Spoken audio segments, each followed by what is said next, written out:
Dear brothers, Saul, Nico, Walter, and Evan Dolph, when we were deliberating about your ordination to the priesthood, so many questions were thrown at the table. How were they as students? How were their grades? Are they good with human relations? Are they good in public speaking? Are they on time for the prayers? Can they relate with the other seminarians well? And then it dawned on me, all our questions were about your strengths.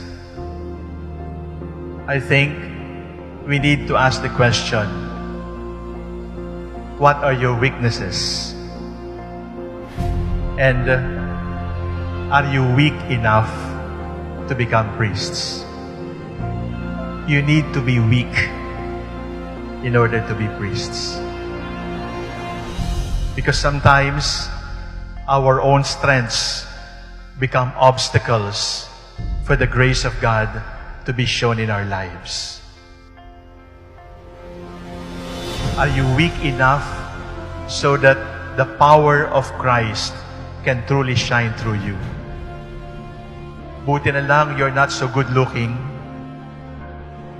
then you are not an obstacle for us to be reminded of the beauty of God. But we are not looking for supermen. We are not looking for super seminarians. We looked for weak seminarians in whom the power, the strength of God can truly shine. And this morning, do not dare to boast, because you were called because of your weaknesses. That those weaknesses made you even more lovable before the Lord. Where sin abounds, where weakness abounds, grace abounds all the more. Are you weak enough to be priests? Are you weak enough to rely solely on the grace of God? Are you weak enough to depend only on the mercy of God? We need you to acknowledge your weakness. Your weakness is totally yours, and your weakness is your gift to the Lord. Are they men of character? Are they men of integrity? In other words, is there no discrepancy between their public life and their private life? I gave up asking if you are men of integrity and men of character. Because, brothers, we are not looking for angels. We are looking for men who can be priests.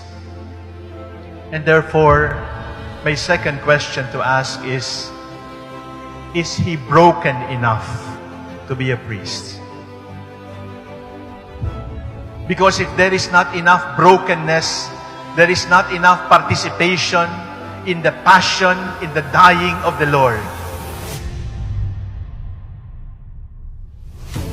And seminary formation is an exercise, is a formation in breaking and breaking and breaking until you are crushed. And when you are crushed, God will put you back, this time into a beautiful mosaic, so that you can become life givers for others. Be careful with the breaking of the bread, because you're breaking the body of the Lord. And if you break the body of the Lord, you also promise the Lord, Lord, break me. I give you permission to break my body. Brothers, I need to warn you, sometimes that breaking of your heart can come from me. I might hurt you. Or from your brother priests.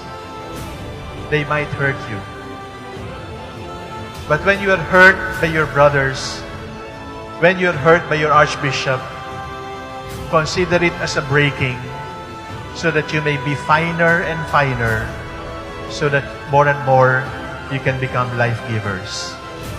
There is no holiness without a willingness to be broken like the body of the Lord. If they gossip about you, if they ignore you, if they take you for granted, if they calumniate you, whisper a prayer of thanksgiving, because when they break you, you share in the breaking of the body of the Lord. In the past 1 year, 3 priests have been shot, and bishops have been ordered to be killed and shot. You are now priests of a hypocritical church, and according to them, 90% homosexuals. And then the question was asked, are they brave enough to hurdle the storm? Are they brave enough to defend the faith? We were looking for brave men. We are looking for courageous men to stand up for the faith, to be martyrs for 2018, 2019, and beyond. My third question, my dear brothers, is, are you afraid enough to be a good priest? Are you afraid enough so that you can be good priests? You must be courageous against error, but you must be afraid of sin. You must be brave to stand up for the Lord, but you must be a coward to be separated from Him. You must be afraid of hypocrisy. You must be afraid of celebrating the Mass in sacrilege. You must be afraid of lying. You must be afraid of lust.